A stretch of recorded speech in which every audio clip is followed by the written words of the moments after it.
Good afternoon. Still having my tea. A little slow starting today.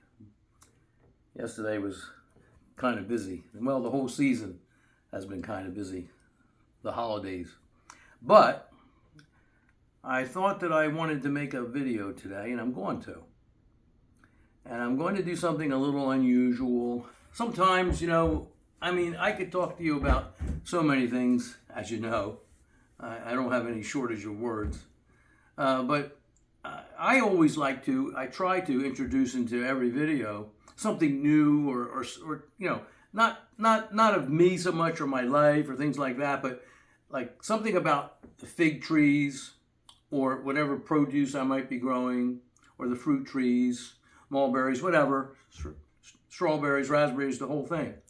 And what I try to do is get my camera on something interesting and get close-ups and show you by example, okay, exactly what I've been doing or the point I'm trying to make about something maybe in particular about fig trees mostly, but all of the things that I grow and some of the things that I do. And today, I thought about something that is kind of unusual because it's very rare that people really take video of their fig trees in the wintertime when there's no leaves and there's no fruit and they're barren and they're in dormancy. But I wanted to show you something, and it's the only way I can do it. I wanted to show you just how different certain fig trees are in characteristics. What we call strains, different strains of the same variety, for example. I want to show you the buds.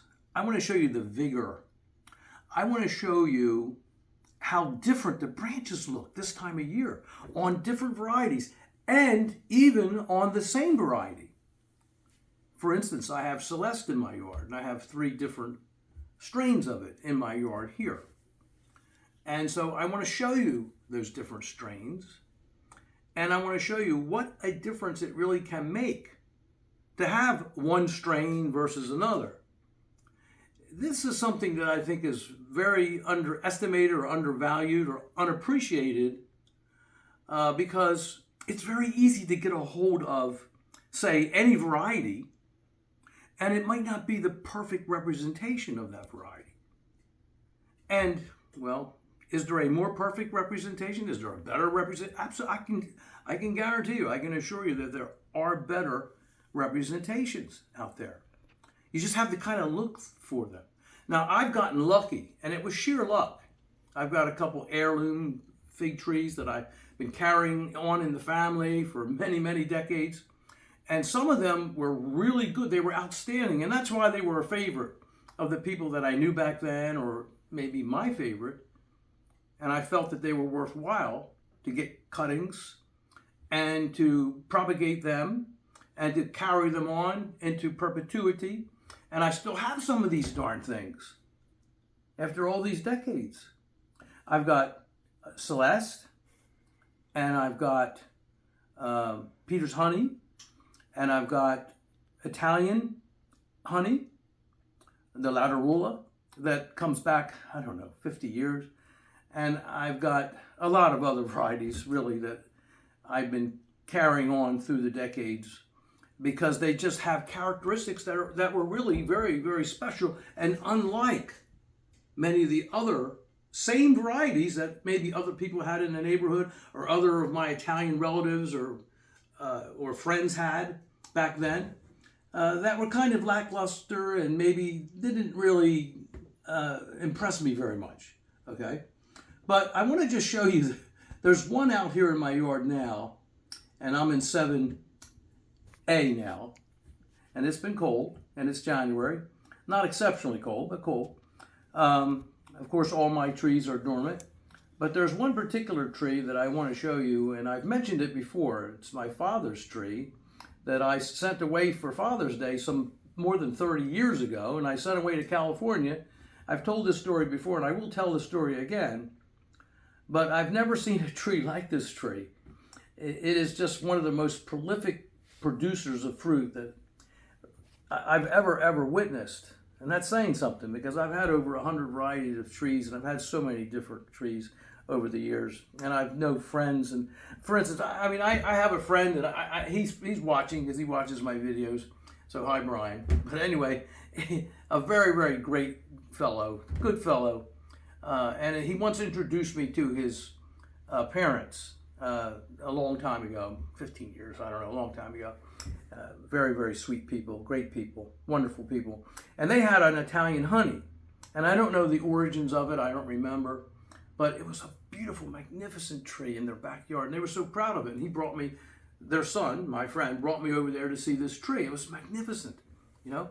And I was thinking about getting cuttings from it because it was so magnificent. And I was tasting the fruit. And I was thinking, this tree is magnificent. But then I remember too that the one that I have, that I've had for a long time, right, tasted as good, you know, maybe a little better, okay?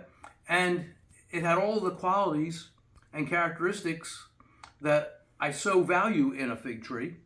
So I didn't ask for the cuttings. Well, it was a magnificent tree though. And so over the years, all of the years, going back, all of my exposure to fig trees, whenever I did see an outstanding tree like that, and I would have taken a few of those cuttings. There's no question about that. The reason why I didn't is because I already had one that was as good as that.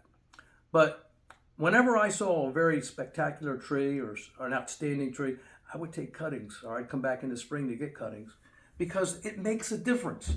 And I want you to know that.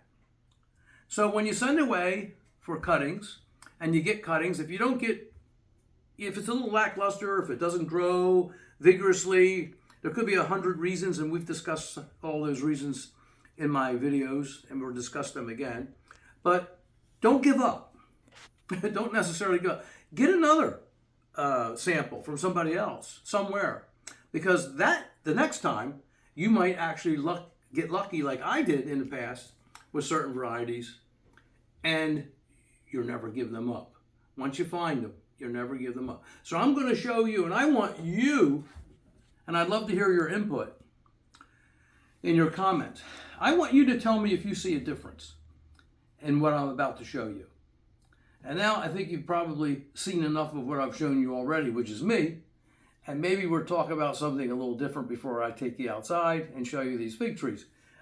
Maybe Debbie's Christmas tree. And Christmas is over. I know the season's over.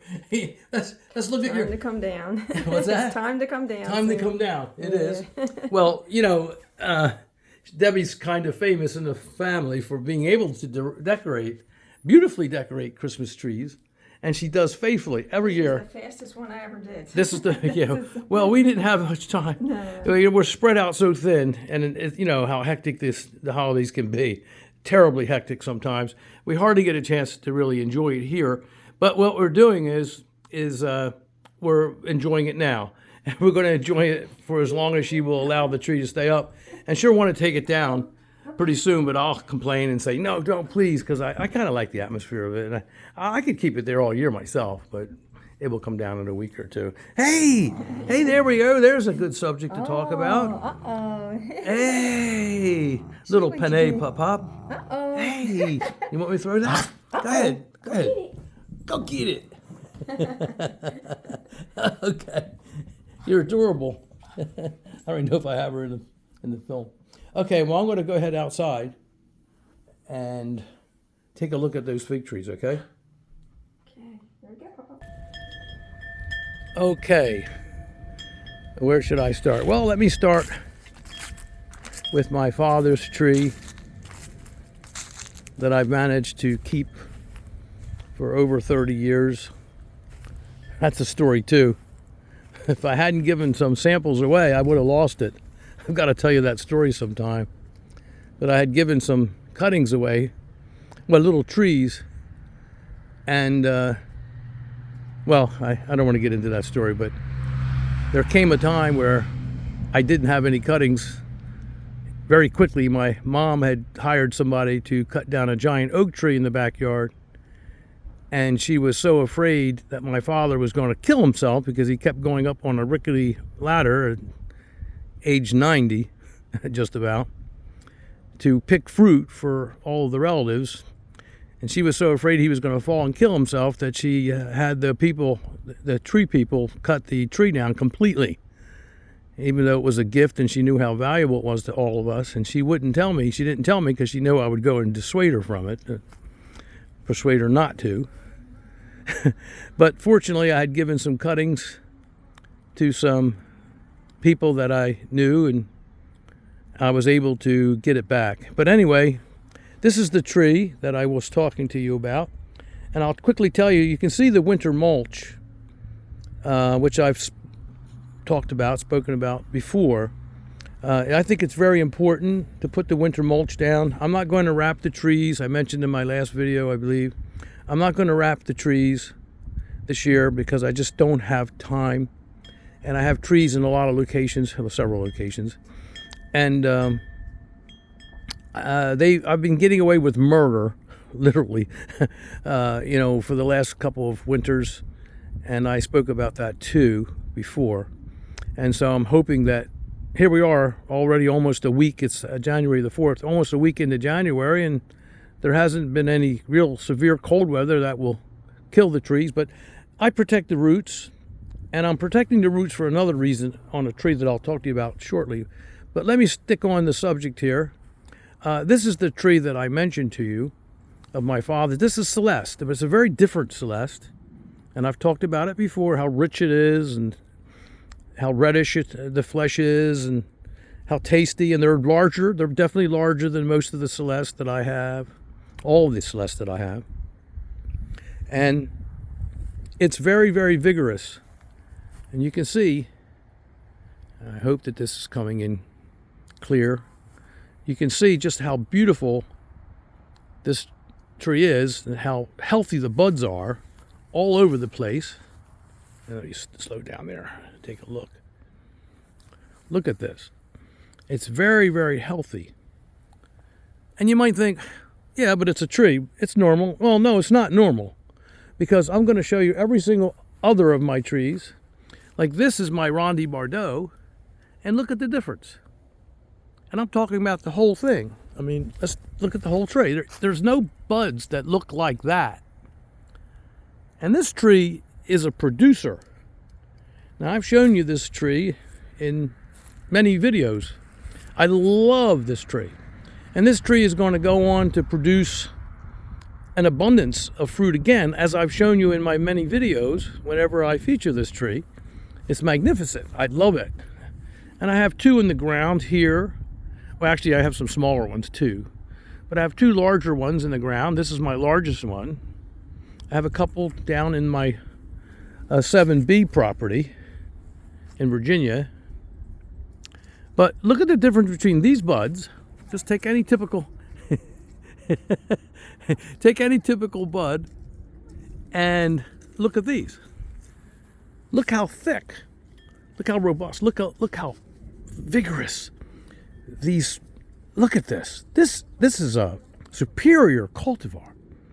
There's no question about it. Look at it. You can see that. I want you to see it with your own eyes. I want to compare these. It doesn't matter what variety I show you. And these are all magnificent varieties that I've shown you on my videos repetitively. Now this one, which is Alma, look at the difference in the size. This pretty healthy though. And I see Breba. Now none of these Breba are going to survive, unfortunately, because this particular tree, although it makes a wonderful main crop harvest, it produces a really an abundance of fruit, which you've seen also. There's not any Breba that I can recall, or many for sure, although you will see them here.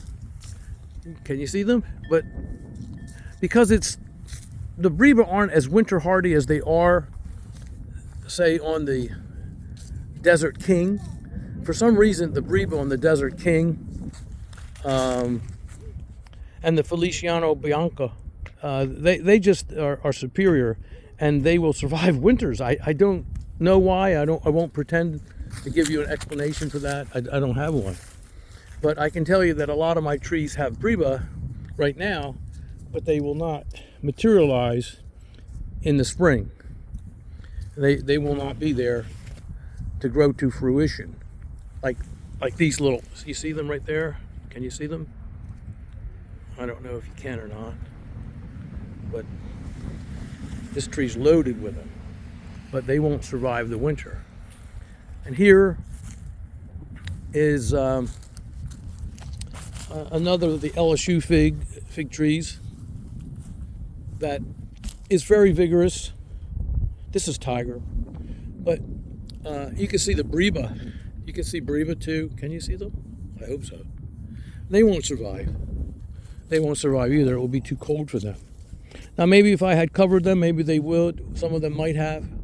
I don't really think so, because it gets cold in those coverings too. It's not like it's a heater in there, you know. See the Breba? Can you see them? But this is pretty vigorous. You can see it's a superior cultivar, and it is a superior cultivar. But it's not like my dad's Celeste. It's still not like my dad's Celeste. And let's go back to that real quick. Hey, what, you want me to throw that? Okay. Well, you gotta let me have it. Hold on. Here, let me have that. Okay. All right. She won't let you catch it. Okay. Okay, this is the last one because it's getting cold out here, huh? It's getting cold. Yeah. Okay. Let mommy throw that. She doesn't want to cooperate. And nobody else is getting it. Huh? You see? You gonna let me catch it? Let me throw it for you. Come on. This is Malta Black, and it's one of my favorite trees. I'm going to cut this tree. I was talking about the winter mulch. I'm going to cut this down completely in the spring and let new shoots come up for new vigor.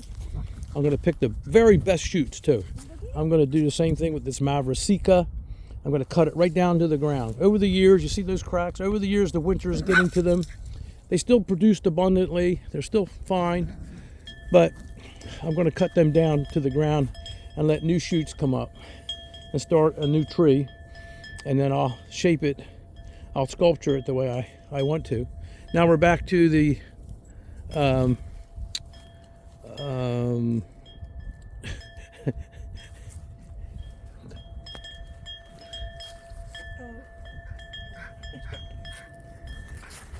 I'm forgetting what that momentarily. I think I need more coffee. Okay, but anyway, we're back to my dad's Celeste, and you can see just how wonderful this tree is, how vigorous it is, and it will produce a tremendous amount of fruit in the spring. This is the Rondi Bardot. It came to me. Okay. Now we're going to look around. And this is Peter's honey. You see that? The Peter's honey tree. Looks pretty good, but Okay. you can see not as nice as the Celeste, Okay, come away from there. but healthy. Come away from there. Peter's honey is a very superior cultivar. There's no question about it. Look at the Breba. Now this will make Breba. These Breba will hang on. No ground. I wish I knew why, but that's just a characteristic of this particular cultivar. But these Breba will hang on, and they generally do survive the winter, even if they're not covered. But it looks good, and it looks very healthy, and I'm looking forward to a beautiful crop. I have another Peter's honey over there. I'm sure you know. This is O'Rourke, and you can see there's no comparison to my father's cultivar, although these share the same parent, because this is an LSU variety, but these branches do not even come close, and yet this is a prolific producer of fruit, and I certainly wouldn't say anything bad about this particular variety. It's not as tasty as some of the others. It's good, very good, very good. But it's very reliable. And I keep it here. And if it wasn't a good producer, if it wasn't a workhorse, I'd get rid of it. Now, let's look at another Celeste, though. We got to look at, now here's my big Celeste that you've seen. I've featured several times. Look at it. Now, this is important. Do these branches even compare slightly to my father's Celeste? And this is one that I picked years ago because I liked it because it produced so much fruit and it had a lot of characteristics. The taste was different. It was richer than a lot of the others. The fruit wasn't any bigger than your typical Celeste, but I saw other features in it that I liked.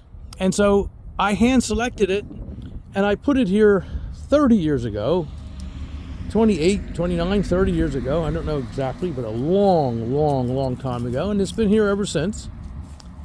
And I've never removed it. And I could very easily remove it because I have friends with backhoes that can pull it right out of the ground. Because although it's not like my father's and the figs are smaller, they're very tasty though, almost as tasty, but not as tasty as my father's figs. It produces an abundance as you have seen in the past, and I make preserves and so on and so forth. But I would never pretend that this tree is anywhere near as vigorous or as productive or as tasty, of course not as large either, as my father's. My father's just a superior fig tree. I've never seen a Celeste really like it. My one down in Chincoteague, my Chincoteague is another very, very, very, very good strain. So do strains matter? That's what this video was about. It's getting a little long and I'm going to turn it off. I'm not going to go and look at all the other trees that I have. Here's some of the Violette de Bordeaux that I have. Okay, this is Violette de Bordeaux. I featured this last year. I rarely do. Very tasty. We talked about it before. We won't talk about it again. But I just wanted to point out something in the middle of the winter that you can look at these trees and you can see differences in them. Even in the wintertime when there are no leaves and no fruits, you can tell when you have a superior cultivar that really, really stands out. And this tree stands out. To me, every year it stands out. It always has. It was a very famous tree when my father had it next to his garage. He never covered it. He was only about a mile from here, not even. He had it for many years. It never died back. It never suffered from any kind of winter damage. And it just produced faithfully every year tons and tons and tons of, and it has a longer season. That one I showed you over there, the other one, has a short season compared to this. The season of this particular tree is twice as long, and that makes a huge difference too in production. Okay, I want to get you, Debbie. They're tired of hearing me talk about things. Don't run away. You're running away. Come here. I want to talk to you. Anyway, that frisbee. I'm rambling on here, Deb. I can't believe how that has those green buds on there like that. Isn't it beautiful? Yeah. It's very vigorous. You can see it. Can you see a difference? Yeah. Compared to all the trees? Yeah. Look how it stands out. Amazing. Look at that. Yeah. It's amazing, isn't it? Yeah. Okay. Well, you ready to go? We're going to do a day trip now. Yeah, we got to stop and do one chore. Yeah. And then we're going on. I promised Debbie that we would go on a day trip today. I've been promising that for the last few days, but we get interrupted constantly. It's sad. But today I'm going to keep my promise. So with that, here you go. Come here. Hey, I'm gonna get down. Yeah. Let me have it. Well, you're. Well, I guess I'm not. I guess I'm not gonna. That one. You're gonna win that one. Oh my goodness! You sound like a little Cujo.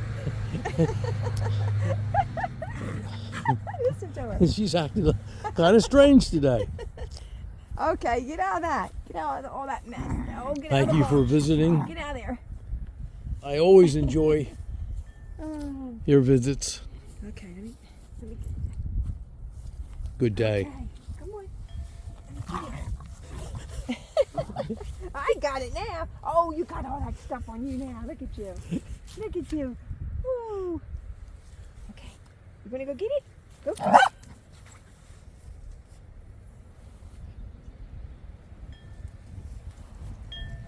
Wow. Deb, it's getting really cold and windy.